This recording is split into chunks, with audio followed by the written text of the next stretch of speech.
Chapter 8. It reminds me of a Bloomin' picnic. The cries in the night meant only one thing to lively, impulsive Fifth Officer Lowe: row back and help. He was in a good position to do something. After leaving the Titanic in number 14, he had rounded up boats 10, 12, 4, and D, and all five were tied together like a string of beads about 150 yards away. "Consider yourselves under my command," he ordered, and now he organized his flotilla for rescue work. It was suicide for all the boats to go. They were too undermanned to face the bedlam, but one boat with a hand-picked crew might do some good. So Lowe divided his 55 passengers among the other four boats and picked volunteers from each to give number 14 some expert oarsmen. It was nerve-wracking work, playing musical chairs with rowboats at 2:30 a.m. in the middle of the Atlantic, almost more than Lowe could stand. "Jump!" he shouted impatiently at Miss Daisy Minahan. On the other hand, an old lady in a shawl seemed much too agile. Lowe ripped it off and looked into the frightened face of a young man, eyes white with terror. This time nothing was said, but he pitched the man into boat number 10 as hard as he could. It took time to make the transfer, then more time while Lowe waited for the swimmers to thin out enough to make the expedition safe, then still more time to get there. It was after 3 o'clock, nearly an hour since the sinking, when boat 14 edged into the wreckage and the people. There was little left. Steward John Stewart, first-class passenger W.F. Hoyt, a Japanese steerage passenger who had lashed himself to a door. For nearly an hour, boat 14 played a hopeless blindman's bluff, chasing after shouts and calls in the darkness, never quite able to reach who was shouting. They got only 4, and Mr. Hoyt died in an hour. Lowe had miscalculated how long it took to row to the scene, how long to locate a voice in the dark, most of all, how long a man could live in water 28 degrees. There was, he learned, no need to wait until the crowd thinned out. But at least Lowe went back. Third Officer Pittman in number 5 also heard the cries. He turned the boat around and shouted, "Now, men, we will pull toward the wreck." "Appeal to the officer not to go back," a lady begged Steward Etches as he tugged at his oar. "Why should we all lose our lives in a useless attempt to save others from the ship?" Other women protested too. Pittman was torn by the dilemma. Finally, he reversed his orders and told his men to lay on their oars. For the next hour, number 5, 40 people, in a boat that held 65, heaved gently in the calm Atlantic swell, while its passengers listened to the swimmers 300 yards away. In number 2, Steward Johnson recalled 4th Officer Boxhall asking the ladies, "Shall we go back?" They said no, so boat 2, about 60% full, also drifted while her people listened. The ladies in boat 6 were different. Mrs. Lucien Smith, stung that she had fallen for the white lie her husband used to get her in the boat; Mrs. Churchill Candy, moved by the gallantry of her self-appointed protectors; Mrs. J.J. Brown, naturally brave and lusty for adventure, all begged Quartermaster Hitchens to return to the scene. Hitchens refused. He painted a vivid picture of swimmers grappling at the boat, of number 6 swamping and capsizing. The women still pleaded, while the cries grew fainter. Boat number 6, capacity 65, occupants 28, went no closer to the scene. In number 1, Fireman Charles Hendrickson sang out, "It's up to us to go back and pick up anyone in the water." Nobody answered. Lookout George Simons, in charge of the boat, made no move. Then, when the suggestion came again, Sir Cosmo Duff Gordon announced he didn't think they should try. It would be dangerous. The boat would be swamped. With that, the subject was dropped. Number 1, 12 people, in a boat made for 40, rowed on aimlessly in the dark. In boat after boat, the story was the same. A timid suggestion, a stronger refusal, nothing done. Of 1,600 people who went down on the Titanic, only 13 were picked up by the 18 boats that hovered nearby. Boat D hauled in Mr. Hoyt because he planned it that way. Boat 4 rescued 8, not because it rowed back, but because it was within reach. Only number 14 returned to the scene. Why the others didn't is part of the mystery of why trained men in the identical situation should react so differently. As the cries died away, the night became strangely peaceful. The Titanic, the agonizing suspense, was gone. The shock of what had happened, the confusion and excitement ahead, the realization that close friends were lost forever, had not yet sunk in. A curiously tranquil feeling came over many of those in the boats. With the feeling of calm came loneliness. Lawrence Beasley wondered why the Titanic, even when mortally wounded, gave everyone a feeling of companionship and security that no lifeboat could replace. In number 3, Elizabeth Schutz watched the shooting stars and thought to herself how insignificant the Titanic's rockets must have looked, competing against nature. She tried to bury her loneliness by pretending she was back in Japan. Twice she had left there at night too, lonely and afraid, but everything came out all right in the end. In Boat 4, Miss Jean Gertrude Hippock also watched the shooting stars. She had never seen so many. She recalled a legend that every time there's a shooting star, somebody dies. Slowly, very slowly, life in the boats picked up again. Fourth Officer Boxall started firing off green flares from Boat 2. Somehow this brought people out of their trance. Cheered them up, too. It was hard to judge distance, and some thought the green flares were being fired by rescue ships on the horizon. Oars squealed and splashed in the water. Voices sang out as the boats hailed one another in the dark. Numbers 5 and 7 tied up together. So did numbers 6 and 16. Boat 6 borrowed a stoker for extra rowing power. Other boats were drifting apart. Over a radius of 4 or 5 miles, 18 little boats wandered about through the night or drifted together on sea flat as a reservoir. A stoker number 13 thought of the times he had spent on the Regent's Park Lake and blurted, "It reminds me of a Bloomin' picnic." At times it did seem like a picnic. The small talk, the children underfoot. Lawrence Beasley tried to tuck a blanket under the toes of a crying baby, discovered that he and the lady holding the baby had close mutual friends in Clonmel, Ireland. Edith Russell amused another baby with her toy pig that played the Mexiques whenever its tail was twisted. Hugh Woolner found himself feeding cookies to 4-year-old Louis Navatril. Mrs. John Jacob Astor lent a steerage woman a shawl to comfort her little daughter whimpering in the cold. The woman thanked Mrs. Astor in Swedish and wrapped the shawl around her little girl. About this time, Marguerite Frolicker was introduced to an important piece of picnic equipment. Still deathly seasick, she was noticed by a kindly gentleman sitting nearby. He pulled out a silver flask with a cup top and suggested a drink of brandy might help. She took the suggestion and was instantly cured. Perhaps it was the brandy, perhaps the novel experience. In all her 22 years, she had never seen a flask before, and she was fascinated. But no picnic was ever so cold. Mrs. Crosby shivered so hard in number 5 that Third Officer Pittman wrapped a sail around her. A stoker in number 6 sat beside Mrs. Brown, his teeth chattering with the cold. Finally, she wrapped her sable sole about his legs, tying the tails around his ankles. In number 16, a man in white pajamas looked so cold he reminded the other passengers of a snowman. Mrs. Charlotte Collier was so numb she toppled over in number 14. Her hair caught in an oarlock and a big tuft came out by the roots. The crew did their best to make the women more comfortable. In number 5, a sailor took off his stockings and gave them to Mrs. Washington Dodge. When she looked up in startled gratitude, he explained, "I assure you, ma'am, they are perfectly clean. I just put them on this morning." In number 13, Fireman Beauchamp shivered in his thin jumpers, but he refused to take an extra coat offered to him by an elderly lady, insisting it go to a young Irish girl instead. For the people in this boat, there was additional relief from an unexpected quarter. When Steward Ray left his cabin for the last time, he picked up 6 handkerchiefs lying in his trunk. Now he gave them out, telling people to tie a knot in each corner and turn them into caps. As a result, he recalls with pride, 6 heads were crowned. Besides the cold, the number of lady oarsmen dispelled the picnic illusion. In number 4, Mrs. John B. Thayer rowed for 5 hours in water up to her shins. In number 6, the irrepressible Mrs. Brown organized the women, 2 to an oar. One held the oar in place, while the second did the pulling. In this way, Mrs. Brown, Mrs. Meyer, Mrs. Candy, and the others propelled the boat some 3 or 4 miles, in a hopeless effort to overtake the light that twinkled on the horizon most of the night. Mrs. Walter Douglas handled the tiller of Boat 2. Boxall, who was in charge, pulled an oar and helped fire the green flares. Mrs. J. Stewart White didn't help row number 8, but she appointed herself a sort of signalman. She had a cane with a built-in electric light, and during most of the night she waved it fiercely about, alternately helping and confusing everyone. In number 8, Marie Young, Gladys Cherry, Mrs. F. Joel Swift, and others pulled at the oars. Mrs. William R. Bucknell noted with pride that as she rowed next to the Countess of Roves, further down the boat her maid was rowing next to the Countess's maid. Most of the night the Countess handled the tiller. Seaman Jones, in charge, later explained to the Sphere why he put her there. "There was a woman in my boat, as was a woman.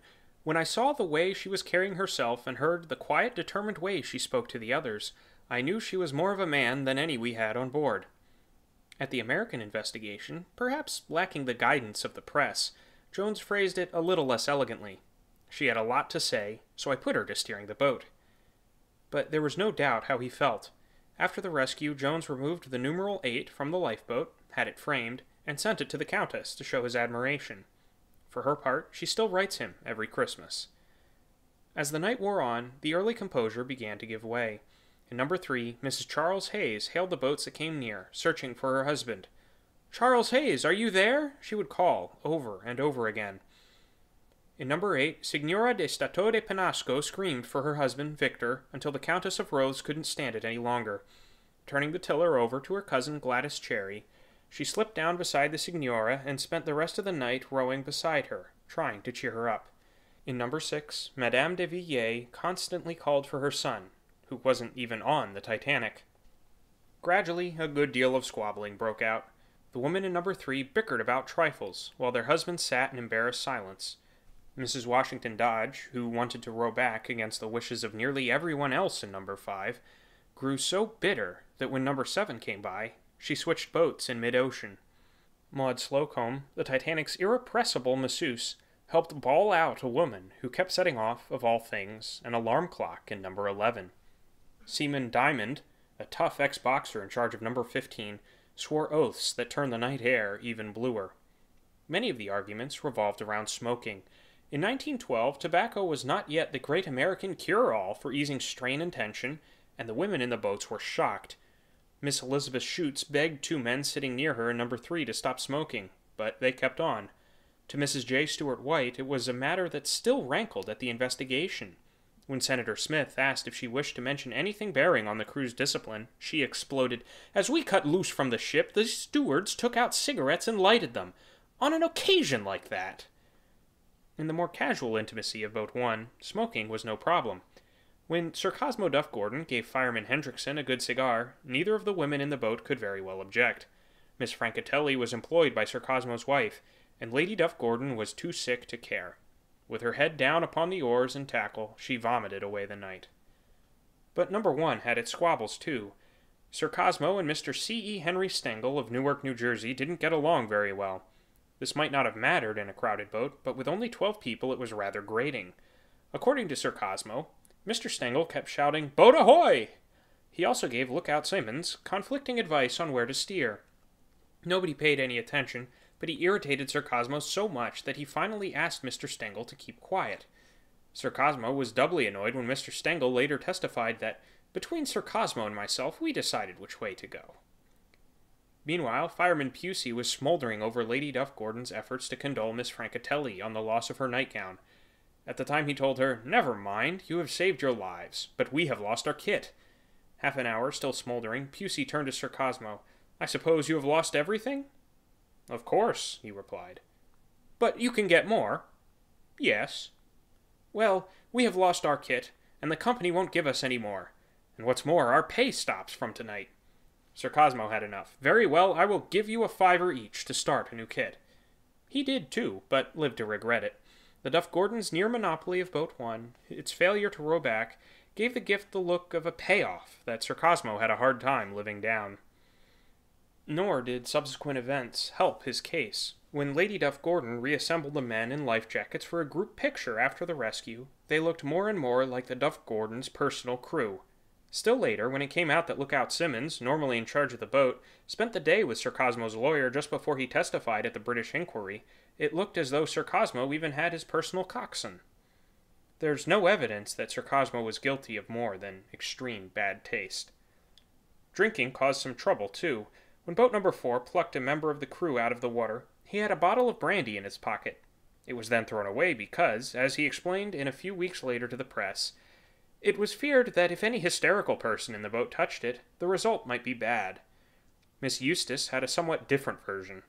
One man was drunk and had a bottle of brandy in his pocket, which the quartermaster promptly threw overboard, and the drunken man was thrown into the bottom of the boat. There was a different kind of trouble in boat 6. Friction erupted from the moment Major Puchin slid down the line to fill out the crew. Puchin, used to giving orders, couldn't resist trying to take command. Quartermaster Hitchens had other ideas. As they rowed away from the Titanic, Puchin was pulling an oar, and Hitchens was at the tiller. But within 10 minutes, Puchin asked Hitchens to let a lady steer and join him in rowing. The quartermaster answered that he was in charge, and that Puchin's job was to row and keep quiet. Painfully, the boat struggled away, with just Puchin and Lookout Fleet rowing. Under Mrs. Brown's leadership, most of the women gradually joined in, but Hitchens remained glued to the tiller, shouting at them to row harder or all would be sucked under when the Titanic sank. The women began shouting back, and as the boat splashed along in the dark, the night echoed with bitter repartee. Most of the time, Number 6 was headed towards the elusive light on the horizon, and when it became clear they could never reach it, Hitchens announced that all was lost. They had neither food, nor water, nor compass, nor charts. They were hundreds of miles from land, and didn't even know which way they were heading. Major Puchin had given up by now, but the women tore into him. Mrs. Candy grimly showed him the North Star. Mrs. Brown told him to shut up and row. Mrs. Meyer jeered at his courage. Then they tied up with Boat 16, and Hitchens ordered them to drift. But the women couldn't stand the cold and insisted on rowing to keep warm. Mrs. Brown took charge, gave an oar to a grimy stoker transferred from Number 16, and told everyone to row.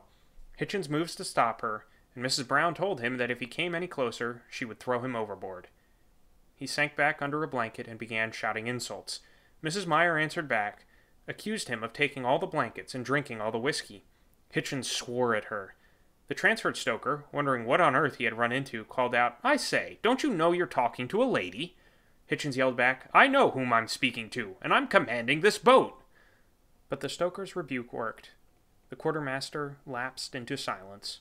Boat 6 rode on through the night with Hitchens subdued, Puchin out of the picture, and Mrs. Brown virtually in charge. Even among the men clinging desperately to overturned Boat B, there was time for petty bickering. Colonel Gracie, his teeth chattering, his matted hair now frozen stiff, noticed the man beside him wore a dry outing cap. The colonel asked to borrow the cap to warm his head for a minute. "And what would I do?" the man shot back. Nerves on Boat B were understandably frayed.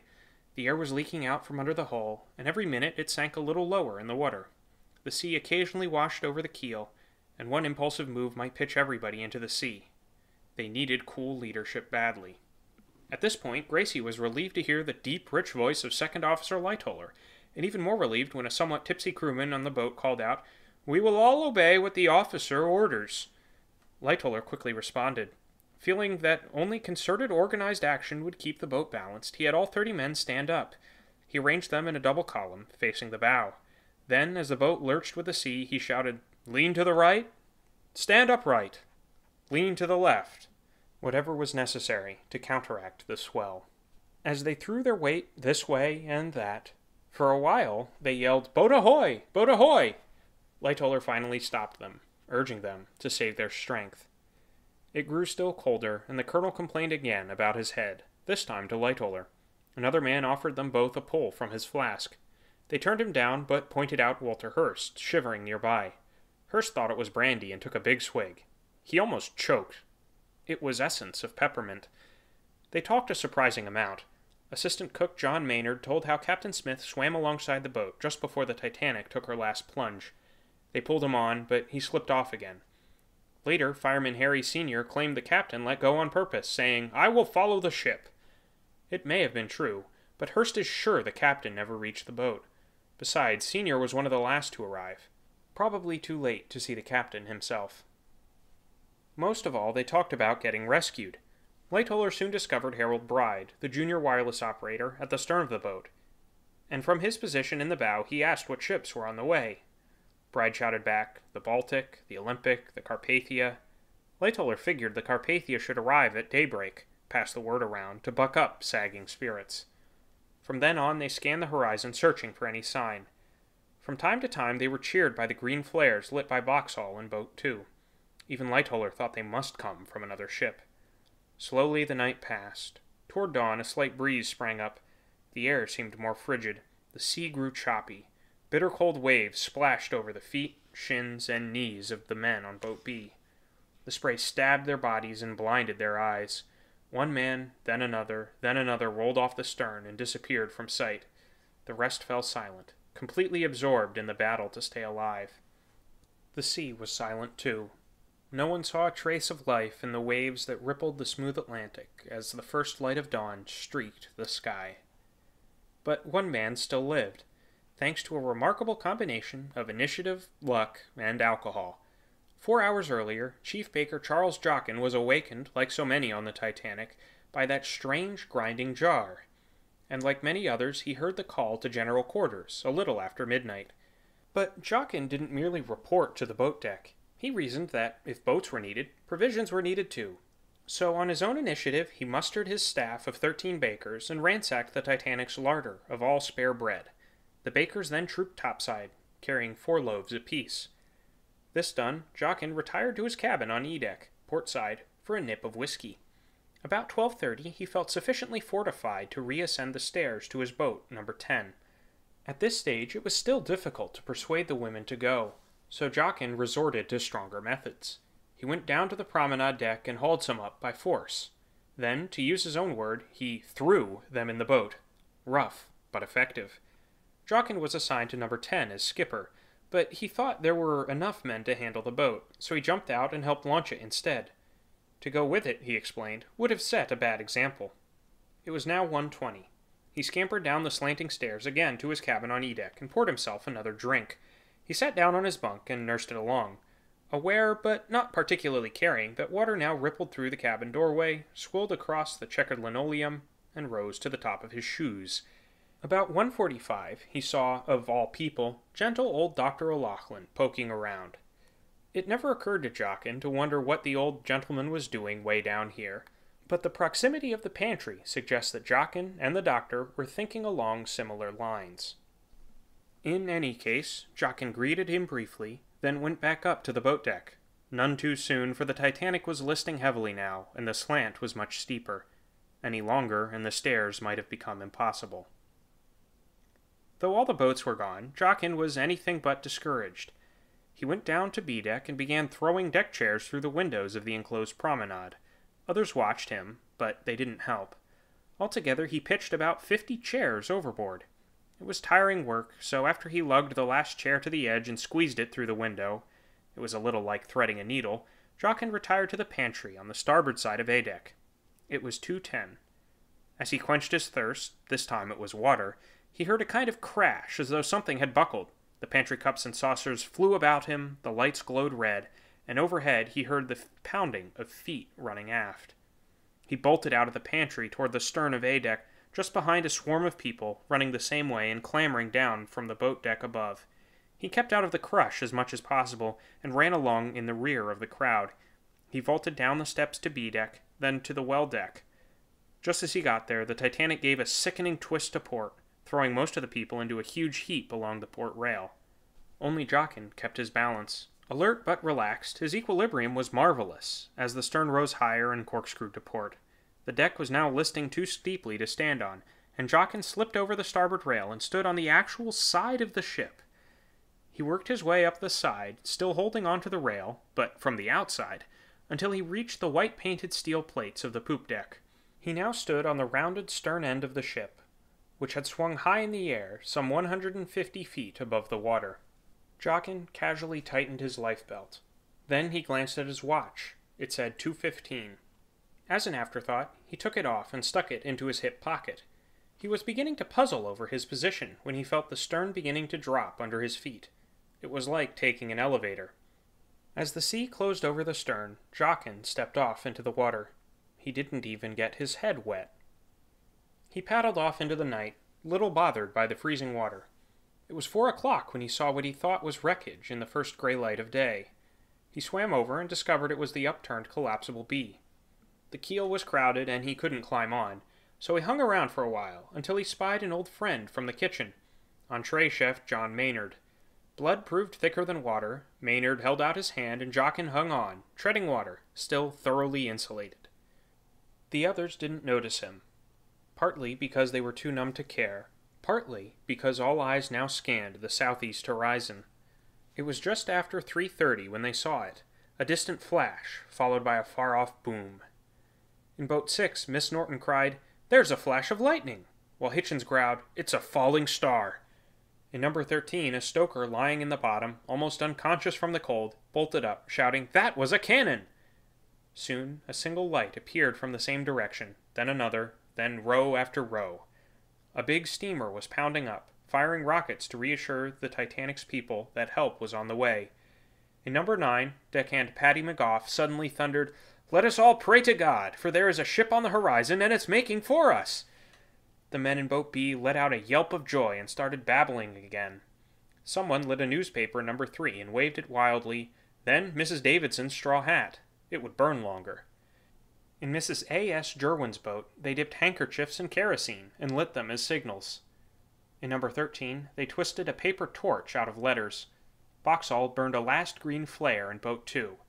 In number 8, Mrs. White swung her electric cane as never before. Over the water floated cheers and yells of relief.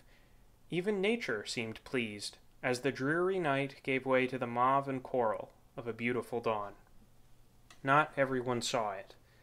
In half-swamped boat A, Olaus Abelseth tried to kindle the will to live in a half-frozen man lying beside him. As day broke, he took the man's shoulder and raised him up, so that he was sitting on the floorboards. "Look," pleaded Abelseth, "we can see a ship now. Brace up." He took one of the man's hands and raised it.